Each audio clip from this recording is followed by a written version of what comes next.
Hudson County View live at Uncut. I'm your host, your favorite cult of personality, the guy that'll tell you 2 and 2 makes 3, John Arhitis.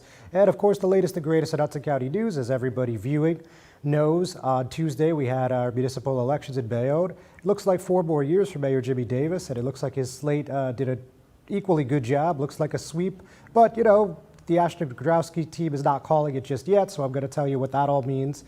And as I said last week, even though it wasn't official, we can now formally say congratulations to Weehawken Mayor Richard Turner and Union City Mayor Brian Stack on 4 more years. The reason it was a foregone conclusion, they of course ran unopposed. Richard Turner is actually the longest serving mayor in Hudson County. He's been there since 1990, actually, elected in the summer of that year. And Brian Stack has been there since 2000. So obviously 2 North Hudson mainstays who will stay for a while longer. So we are going to talk a little about that. We're also going to speak about what happened last night at the Jersey City Council meeting. We saw the assistant business administrator named to head a new department, and we also heard some interesting takes about the Exchange Place redevelopment plan. Some of the Caton Memorial supporters came back out to voice their displeasure with the planning board's decision, despite this being the council meeting. So we're going to talk a bit about that. We're going to talk a little bit about a couple of lawsuits in Jersey City and Hoboken, respectively. All that and a little bit more, probably, right after we hear a word from our sponsors. Burns Brothers Memorials, Monuments, and Markers, 787 Tunley Avenue, Jersey City. Hudson County's only monument maker, serving all faiths and cemeteries. Design, studio, and large inventory on site. Cemetery inscriptions and custom orders welcome. Burns Brothers Memorials, Monuments, and Markers, 787 Tunley Avenue, just south of Secaucus Road. Craftsmanship that will last for all eternity. Burns Brothers, Jersey City, Albert H. Hopper, North Arlington. Visit us on the net. Consumer Carpets, 3408 Kennedy Boulevard in the Jersey City Heights, your one-stop store for residential and commercial floor treatments, carpeting, linoleum, tiles, laminates, hardwood floors, area rugs, remnants, all major brands, all in stock. Free estimates, same-day installation. Consumer Carpets, it's savings, selection, installation. Credit cards and debit cards accepted. Financing available. Consumer Carpets, price to fit your budget, installation to fit your schedule. On the net at consumercarpets.com. Consumer Carpets, Jersey City, 201-792-2712. Stevens Jersey City Ford, certified parts and service located at Route 440 and Communipaw Ave, is your #1 source for Ford and Lincoln automotive needs. We use certified Ford Motorcraft products to keep your Ford running in top shape. Motorcraft parts are backed with the Ford warranty, which includes a 2-year unlimited mileage guarantee.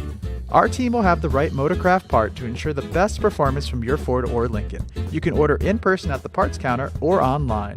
Let us help keep your Ford or Lincoln in the best shape at Stevens Jersey City Ford. Hudson County View live at Uncut, John Arhitis. So obviously, as I just mentioned at the top of the program, as I'm sure you're all well aware, it looks like a sweep for Team Davis, but we're going to go through this by the numbers, which I haven't done comprehensively yet, at least not publicly. So, let's just jump right in. So if you look at the results provided by the Hudson County Clerk's Office, obviously, Mayor Davis had 2 challengers. You had the council president, Sharon Ashdodrowski, and you also had Dr. Mitchell Brown. So in a place like Bayonne, you have to hit 50 plus 1 to avoid the runoff. Now, as it stands, Mayor Davis is at 50.81% with 4,863 votes in his favor. And so he's just over the threshold of the runoff by 59 votes, which is obviously a pretty small margin. Sharon Ajowski's at 42.67%, 4,084 votes cast in her favor, and Dr. Brown at 6.38, 611 votes, as well as 13 write-ins. So a pretty lackluster turnout, 9,571 votes on the machines. You had another 724 in early voting, and you had, I think you had upwards of 3,000 vote by mails, but overall less than 10,000 on the machines, and overall you're looking at a roughly 23% turnout, and that's down about 10% from 2018 when it was Jimmy Davis against former Assemblyman Jason O'Donnell, and also Dr. Brown was on the ballot for the first time. So it would appear that Davis is in a good position to have his 3rd term. He's already declared victory, he's already called a sweep, but the council president is not so ready to call it yet. I mean, we heard from her on Tuesday evening, and basically she said there's just too many votes outstanding for her to call it. And, being that it is a small margin, I get, it's not hard to understand why. But, I'll just tell you exactly what she said. She says, the election remains too close to call. It's important that we make sure everyone's vote was and is counted. I had hoped for a higher turnout, but considering the negative campaign, it doesn't surprise me that some people stayed home or were too intimidated to actually cast their ballots. We're looking forward to reviewing the remaining vote by mail and provisionals. So with that, let's talk about at large. At large is another situation where a runoff is unlikely, but it is not flat out impossible. So at the top, you see former police officer Lloyd Booker got just over 25%. Really strong showing for a first-time candidate, 4,127 votes cast. In a six-person race, anyway. So, yeah, I mean, that's a strong showing, right? And then in second place, you have Councilman at Large Juan Perez, 3,414. And in third place, relatively close third place, 3,283. That's Board of Education trustee Jody Casillas that ran with Ash Nadrowski. So, the point about the runoff. So obviously there's six people, as I just mentioned. You need the top two vote. You need at least one vote getter to get above the 50+1 threshold. In this case, since there's two seats, it's a 25% threshold, and Booker is above that by just a tiny margin. I believe it was just a couple dozen votes. So depending on what happens with the provisionals, it's not impossible that there's a runoff. Again, it's unlikely. I believe we heard from Matthew Hale. And speaking with the Jersey Journal yesterday, he said that you'd probably need about 3/4 of the outstanding provisionals and vote by mails to go to Ash Nadrowski, which obviously seems pretty unlikely.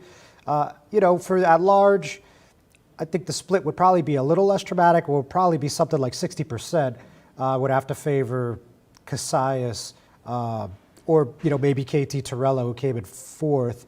A little more distance, though. He's at 2,686. So not anticipating any of that, but just saying, that's where the numbers stand. So then finally, just to give you a look at wards 1, 2, and 3, obviously you had incumbents in the first and the third, and you had an open seat in the second. Neil Carroll, pretty decisive victory, 59% even, 1,799 votes. Compared to 1,243 for Julie Sanchez Lynch, who ran with Ash Nadrowski. That was 40.77% of the vote, just 7 write-ins there. Now in the second, Sal Galais, as we know, decided not to seek re-election. And Jacqueline Weber ran with Team Davis. She was favored. And relatively tight race. I mean, you're talking 180 votes, but she's the clear winner, of course. 53.95% compared to 45.82%, and just a measly 5 write-ins there. So finally, in the third ward, which is the only one that had the potential for a runoff, obviously, at the ward races, you saw the Councilman Gary LaPalooza, who ran with Team Davis, just really hit it out of the park. I mean, 62.51% is tough to do in any race, but when you got two opponents, you just don't see that a heck of a lot. So 1,804 votes there. And, in a distant second, you had Maria Villado, 24.64%, 7 at 11. And Peter Franco, the independent candidate, came away with 367 votes, 12.72, and just 4 write-ins there. So with that, we saw a lot of strong support from the HCDO.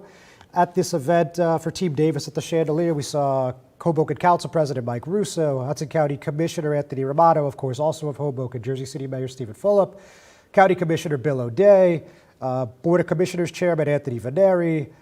We also saw, who else? Hudson County Commissioner Kenny Kopaz. We saw Chief of Staff to County Executive Tom DeGees, that's Craig Guy, who's also a possible candidate to succeed the county exec. And so like a big day for the HCDO. So I'll talk more a little bit about that right after this break. Good Friend Self Storage in North Bergen, New Jersey is a fully climate-controlled facility equipped with state-of-the-art security, packing supplies, a Refer a Friend program, and multiple loading docks convenient for commercial use. Located just off of Route 3 at 4301 Tunnelly Avenue, Route 1 and 9. Call 201-867-2444 or visit us on the web today. Good Friend Self Storage. Let us be your good friend. Newport, the luxury waterfront community on the Hudson River, offers a quality of life you deserve in one of our many high-rise towers. With amenities such as the on-site Newport Path, light rail, Newport Town Square, 3 playgrounds, dog run, upscale restaurants, retail giants like Kohl's, JCPenney, Macy's, and Target. Morton Williams and Acme Supermarket are just outside your front door. A health and fitness center, skating rink, and medical facilities are also on site. Enjoy the New York skyline from our waterfront and various parks. Manhattan is just one pass stop away, or quick ride through the Holland Tunnel. Nursery and private elementary schools all on site. 12-screen movie theater at the Newport Center Mall. Looking to visit? Stay at the Westin or Marriott Hotel. For more information, visit us at newportnj.com. Make lasting memories to cherish forever. It's incredible. It's you, Newport. Live like you want. Hudson County View live at Uncut, John Arhitis. So let's break down Bayonne a little bit more. So I haven't done my winners or losers column yet, but I mean, clearly the biggest winner is Jimmy Davis. Even if in the unlikely scenario this goes to the runoff, I mean, he's got the council 100%. So, I mean, it's hard to envision a scenario where the margin would close any more than it did, you know, about 8 points between him and the second place finisher, the council president, of course. So obviously that was a big night for him. And, you know, basically now with the full council, again, assuming no runoff at large, you could, you know, the sky's essentially the limit, right? So we'll see what happens as far as development, as far as, you know, quality of life and all that stuff that we heard about through the campaign. But certainly a good place to be if you're an incumbent mayor, whether we're talking Bayonne or anywhere else. But listen, you can't discount the impact that Jersey City had on this race and the county as well. But I mean, Mayor Stephen Fulop and County Commissioner Bill O'Day, I mean, they, I would say conservatively, had 300 people on the ground in the Peninsula City on Tuesday. So they really had a robust ground game. And that get out the vote operation that they had was really churning. You know, the turnout obviously was not what some people would have hoped it would be, but clearly the people that did head to the polls, you know, favored the incumbent slate. And, you know, a win is a win, and that's basically where we're at. So, you know, obviously they had a big role in this. And, of course, Davis's campaign manager was John Manila, who's a Bayonne resident, but is also Mayor Fulop's chief of staff. So certainly, you know, he had a hand in this. And, you know, we also, again, I'll just mention the county. I mean, certainly there was a few North Bergen politicos there as well helping out. And Craig Guy was, of course, an architect in this campaign in his own right. And there were definitely county workers headed over to the Peninsula City after they got off at around 4 o'clock on Tuesday. So, yeah, I mean, it was definitely a group effort and a strong one from the HCDO. Again, turnout not fantastic, but they did what they had to do, and they picked up a W here. Now, you know, as far as the biggest losers, I mean, you know, obviously not the outcome that anyone on the opposition team wanted, but, you know, certainly you got Joe DeMarco and you have the former Assemblyman Nick Travelati, got to be high up on that list. You know, obviously they took a big gamble here and it just didn't pay off. So we're going to see what happens, but hard to see them getting this involved in politics again, at least as long as Jimmy Davis is still around. And, you know, it'll be interesting to see what the council president does. I mean, I don't really foresee another run for office in her, but, you know, times change, people change. Jimmy Davis won't be there forever. But, you know, what does she do in the next 4 years, I guess is the biggest question in my mind. I don't know the answer yet. I doubt she knows the answer yet if I was going to take an educated guess. But that's going to be something interesting to see. And also, two of the people that came up short, you know, Maria Velato and Jody Casillas, they still serve on the Board of Education. So if they do decide to seek re-election, particularly Maria, you know, who is actually the board president, it will be interesting to see who the mayor puts up against them, what kind of money and what kind of ticket we see in contested races there for their November turnouts. So, yeah, I mean, there's a lot of implications here like any other election. And a lot of people are speculating that the Jersey City involvement had a lot to do with the gubernatorial prospects of Mayor Fulop. I'm still not 100% sure what the prospect of Mayor Ash Nadrowski would have done to hurt those chances, but I guess, you know, stick with what you know makes sense if you're thinking about, you know, making a statewide run. And, you know, he said to me, I think that was February, that Davis has been a good partner and a good friend. So, you know, and it's going to be interesting when the elects come out, too, to see what kind of spending we saw from either the Coalition for Progress and the Fund for Quality Leadership, two PACs that are closely associated with Mayor Fulop, spent in this race. If anything, I'm sure they dropped a few dollars. And, you know, we talked about the Super PAC involvement in this race quite a bit. So, you know, a lot of people were definitely interested in this outcome. Now it's in the books, and you know, that swearing in is July 1st. So when we do have the official certified results, we'll certainly let you guys know. But from what I'm hearing from the Hudson County Clerk's office, it looks like the earliest that's going to happen is Monday, and it could be even more like Tuesday or Wednesday of next week. So we're going to try to stay on top of that. You know, just another notation about this election day. You know, Mayor Stack, as we just talked about, you know, was completely unopposed, right? No challenger for even Board of Commissioners seat. But meanwhile, over in Union City, they really churned out quite a bit of vote there. I mean, almost 30% in an unopposed race. I mean, that's just not something you're used to seeing. You know, conversely, I don't know what the percentage is, but I would have to say it's sub 10%. I mean, in Weehawken, you know, Mayor Turner, 1,097 votes, and you actually had the at-large councilman, David Curtis, just 211 votes. So really, a very small turnout in Weehawken. Again, nobody was challenged, so there was no need to go crazy. But you know, those are pretty low numbers. So, and you know, talking about low numbers, I mean, even if you go to Newark, obviously New Jersey's largest city, you only saw like 16,000 voters. I mean, that's just insane to me. So, you know, maybe something that the state legislature might want to think about, perhaps the governor's office, maybe just absorbing these May elections and moving them into November, because when you're getting turnout that's 5, 10%, 12%, I mean, that's not really great for democracy in my book. But that's another story for another day. We're going to take a break from our sponsors. We'll be right back. Introducing the all-new Ford Maverick. A truck for people who do stuff. And people who make stuff. People like Gabrielle Union. I make this look good, don't I? Who haul whatever they want to wherever they want. Like wood to build things made of wood with. And friends to get weird with.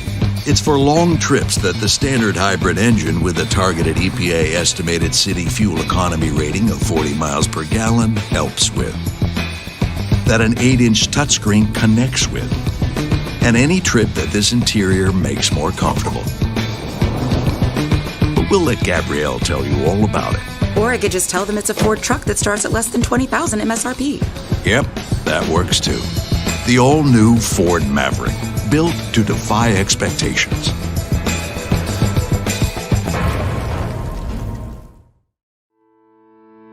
Panepinto Properties, Jersey City, shaping the workplace with state-of-the-art office spaces and addresses your company desires. Building residences that define your home environment, adjacent to all modes of transportation with on-site parking available. The right address, the right lease. Call 201-521-9000 or visit online at panepintodevelopment.com. Panepinto Properties, building Jersey City for everyone. Hudson County View live at Uncut, Chowder Hiatus. So let's also not forget there was a Bayonne Planning Board meeting actually on Election Day. It only lasted about an hour, from about 6 p.m. to 7 p.m. Kind of unusual to have a governmental hearing on Election Day, but that's exactly what happened here. And, you know, we talked about it on this program quite a bit. You know, we heard about read some reporting in Politico, Jersey Journal, Hudson Reporter. This Bayonne Urban Partners Renewal Project, a 1,250-unit plan at the former military ocean terminal, passed unanimously. And it was the Peninsula at Bayonne Harbor project. They were seeking preliminary site approval, and they already got their subdivision approval in April. And basically, on top of the units, you get 10,000 square foot plan. They refer to it as Bayonne Bay East. This has been in the works since 2015. The reason that this became a real hot potato during the election, if you will, is the developer, Wasim Bourret, donated $25,000 to this Government for the People PAC that was founded by former State Senator Ray Lesniak to aid Davis's reelection. Never ended up getting off the ground, though, because one of the consultants they paid, Sean Cattle, who I'm sure you're familiar with at this point, was paid $2,500 from the PAC, and he ended up pleading guilty to this murder for hire scheme from 2014. So that whole operation ended up going up in smoke. But nonetheless, after that report from Politico, that initial one came out, you know, it ended up, again, being a big talking point in this cycle. But at the end of the day, really didn't make a difference. The project was approved unanimously 5-0. It was also kind of an interesting decision to make this hearing on Election Day, because Three of the people that serve on the planning board are Mayor Jimmy Davis, Council President Sharon Ashdodrowski, and Board of Education President Maria Villado, who, as I've said a couple times today, ran for the 3rd Ward Council seat on Ashdodrowski's ticket. So obviously they were all absent from this meeting. So just an interesting tidbit, I guess you could call it. So I think we've covered the election pretty extensively, so let's move on to some more breaking news type of matters. Just this morning, the driving while intoxicated charge against State Senator Sandra Cunningham was dismissed. That was being heard in Bergen County Superior Court. The prosecutor said they lacked evidence. So kind of a surprising outcome 14 months later. As you guys probably recall, Cunningham, 71, was charged with DWI and careless driving on March 4, 2021, after sideswiping 2 parked cars near her home in Jersey City. And the state senator since 2007 was up for re-election last year. She didn't have any primary challenger and still crushed it in the general election at over 75% of the vote. Not a surprise in navy blue Hudson County. But we heard last June, if you guys call back to a hearing then, that discovery was brought up as an issue. The prosecutor said they still didn't have it. And, you know, it looked like there was some sort of discrepancy on getting the public records in this case. I'm not really sure why.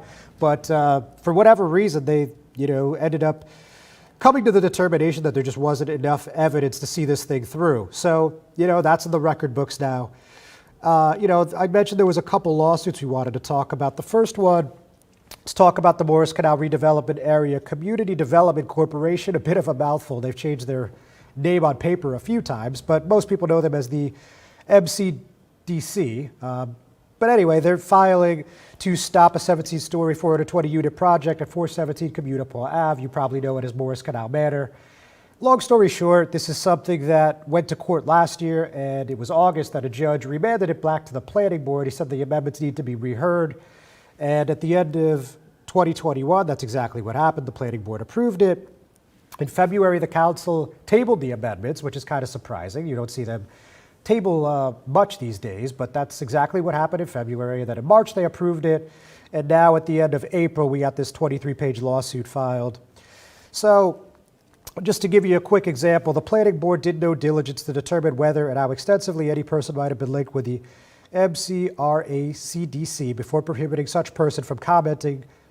Put differently, the planning board barred anyone it merely suspected as being so affiliated from speaking. And they also said that this is a project that's not consistent with the master plan, a lot of the allegations that they made in the prior lawsuit. So the lawsuit names the city, the planning board, and the city's division of planning, and the mayor's office, through the spokeswoman, Kimberly Wallace-Scalcione, has written this off as nonsensical. Not a surprise, right? Her comment was the entire basis of the lawsuit is nonsensical. The fact is the judge specifically and very clearly declined to strike down the plan, but rather he only asked for a record of how it was consistent with the master plan. So that's one. And of course, we're also talking about this redistricting lawsuit. And at the council meeting last night, really wasn't a huge talking point from what I gather. I was not the one who covered, but didn't look like it was a lot of discussion on this one. But it's interesting because in March, you know that a dozen community groups and Ward F. Councilman Frank Educational Gilmore filed this lawsuit about redistricting. They're obviously alleging gerrymandering. And this measure that they voted on was a resolution approving a year-long contract for up to $100,000 in legal representation from the firm Murphy Orlando LLC. Like I said, it didn't appear like there was a ton of discussion about it. 8-0-1 was the vote, with Gilmore abstaining. So with that, we're going to take one more quick break before we call it a day. We'll be right back. Not everyone celebrates the birth of a baby.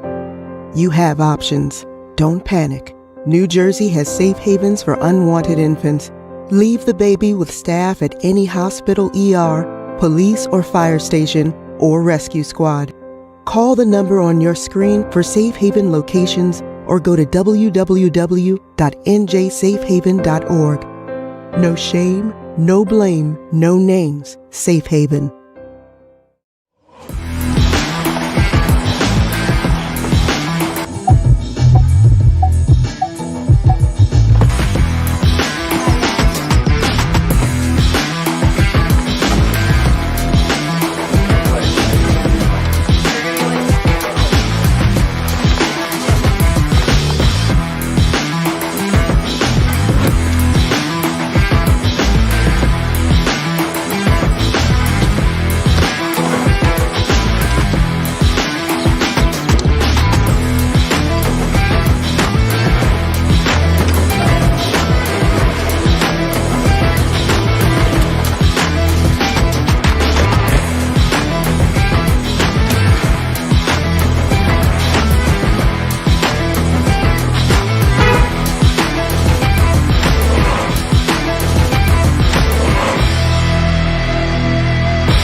Hudson County View live at Uncut, John Arhitis.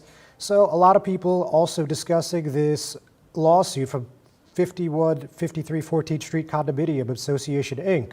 So it's a 23-page lawsuit filed on Monday, and it's against 5153 14th Street Retail LLC, Exchange Physical Therapy Group, Drew Nussbaum, Jacqueline Fulop, Story Dispensary, Samantha Silva, and Howard Hintz, and that was in the Hudson County Superior Court Chancery Division. So a lot of bold allegations being made here, but their opening statement, I think, is fairly clear. The action arises out of the deceit employed by the current owners of the commercial unit of an 8-unit condominium building located in Hoboken, New Jersey, to permit and facilitate the installation of a cannabis dispensary under the false pretense of relocating a physical therapy practice. The proposed use is not only violative of the association's governing documents, it is incongruent with the character of the building, residential zone, and is undetermined by the express representations made to the seller of the commercial unit to induce sale of the unit. So, bottom line, they're basically said that Nussbaum and Fulop, of course, that's Jersey City Mayor Stephen Fulop's wife, they bought this building. They were under the impression that it was going to be a chiropractic office. Obviously, it's not. The plans are for it to be a dispensary. And it's already cleared the Hoboken Cannabis Review Board, and it looks like it's going to be heard by the Planning Board sometime this summer. No official date yet. And, we've heard about this before. We know that Second Ward Councilwoman Tiffany Fisher has said this is a bad place for the dispensary, and we actually heard from First Ward Councilman Mike DeFusco, Fourth Ward Councilman Ruben Ramos, Sixth Ward Councilwoman Jen Giattino. They all said the same thing. And bottom line, not sure what the legal precedent on this is. I mean, I haven't really seen a lawsuit against a dispensary yet. Obviously, legal marijuana is in its infancy here at the Garden State. But I did get a chance to speak with Lee Vartan. He's actually a former U.S. attorney, and he's the counsel for Story Dispensary. And he said he's filing a motion to dismiss in short order. And he said to me, the complaint does not allege viable causes of action against Story or its principals. We will promptly move to dismiss. So that's obviously one to watch. And one more before I let you go. CarePoint Health transferred their hospitals to a new nonprofit headed by their CEO. They first announced this in October. They didn't get this done until Monday. So at least they didn't announce it till Monday. So that, took probably longer than they would have liked. And it also has roiled Hudson Regional Hospital. Obviously, these two have been at odds over the Bayonne Medical Center and the Hoboken University Medical Center. HRH owns the land, and BMC Hospital LLC was hoping to take over the Bayonne Medical Center and the Hoboken University Medical Center. Now they've been tied up in litigation for almost 2 consecutive years here, and doesn't look like there's any winners in sight. But CarePoint seems pretty happy about this. Briefly, through the number of partnerships and initiatives over the last 2 years, we have built an advanced healthcare system as a leader and innovator in medicine with much more to come. And that was from Dr. Mullick, who is the CEO, Dr. Anchita Mullick. So yes, that's basically where we're going to call it today. I will just put a brief reminder out there, as you guys have seen on our social media pages, both Hudson County View and Hudson Media Group. We're hosting, to my knowledge, the only 8th District Congressional debate right here, 4201 Tunnelly Ave. That's on May 20th. That's at 6 p.m. And all 3 candidates, Rob Menendez, David Ocampo-Gonzalez, and Ann Roseborough-Eberhard, have all agreed to attend. So we hope you'll be able to watch us then. So I'll be back here next week. We'll see you then. Have a great one.